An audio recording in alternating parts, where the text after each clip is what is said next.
আসসালামু আলাইকুম। স্বাগতম সবাইকে। এই ঘটনাটি ইমাম আহমদ তার মুসনাদ এ বর্ণনা করেছেন। একবার এক মুসাফির দীর্ঘ পথ হেঁটে ক্লান্ত হয়ে একটি খেজুর বাগানের পাশ দিয়ে যাচ্ছিলেন। বাগানটি ছিল ফল ও ফসলে ভরপুর। মুসাফির হাঁটতে হাঁটতে প্রচণ্ড তৃষ্ণার্ত হয়ে পড়লেন। তিনি বাগানের মালিকের কাছে গেলেন এবং এক আজলা পানি চাইলেন। বাগানের মালিক ছিলেন একজন কৃপণ এবং স্বার্থপর ব্যক্তি। তিনি মুসাফিরকে এক গ্লাস পানি দিতে অস্বীকৃতি জানালেন, এই ভয়ে যে এতে তার পানির মজুদ কমে যাবে। মুসাফিরটি হতাশ হয়ে যখন ফিরে যাচ্ছিলেন, তখন বাগানের মালিকের প্রতিবেশী, যিনি ছিলেন একজন অভাবী কিন্তু অত্যন্ত দয়ালু লোক, তা লক্ষ্য করলেন। দয়ালু লোকটি দ্রুত মুসাফিরের কাছে ছুটে গেলেন এবং তাকে পেট ভরে পানি পান করালেন। দয়ালু প্রতিবেশীটি এরপর মুসাফিরকে জিজ্ঞেস করলেন, আপনি কি আল্লাহর জন্য আমাকে কোনো উপদেশ দিতে পারবেন?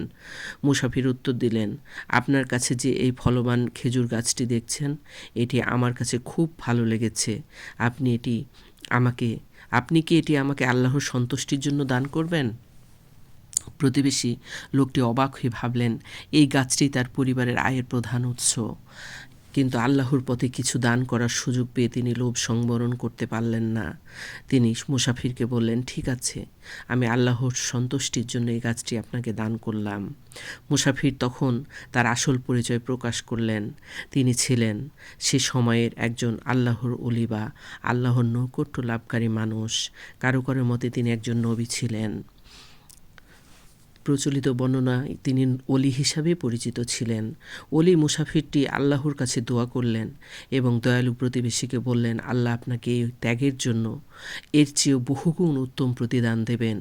এরপর সেই বছরে দয়ালু প্রতিবেশীটির বাগানে এমন ফলন হলো যা এর আগে কখনো হয়নি। আর সবচেয়ে আশ্চর্যের বিষয় হলো, তিনি যে গাছটি দান করেছিলেন সেটি বাদে তার বাগানের সমস্ত খেজুর গাছগুলি মারা গেল। যে খেজুর গাছটি আল্লাহর জন্য দান করা হয়েছিল সেটি ছাড়া বাকি সব সম্পদ চলে গেল। এটি প্রমাণ করে যে যা কিছু আমরা আল্লাহর পথে দান করি সেটাই আসলে আমাদের জন্য অবশিষ্ট থাকে এবং সেটার মধ্যে আল্লাহ বরকত দেন। দয়ালু প্রতিবেশীটি নিঃস্বার্থভাবে দান করেছিলেন, আর আল্লাহ তার নিয়তের বিশুদ্ধতার জন্য তাকে অপ্রত্যাশিতভাবে পুরস্কৃত করেছিলেন। অন্যদিকে কৃপণ ব্যক্তিটি তার সামান্য পানির জন্য কৃপণতা করে শেষ পর্যন্ত তার সমস্ত ফলন হারিয়েছিলেন। সুবহানাল্লাহ। আল্লাহ আমাদের সকলকে সঠিক বুঝ দান করুন।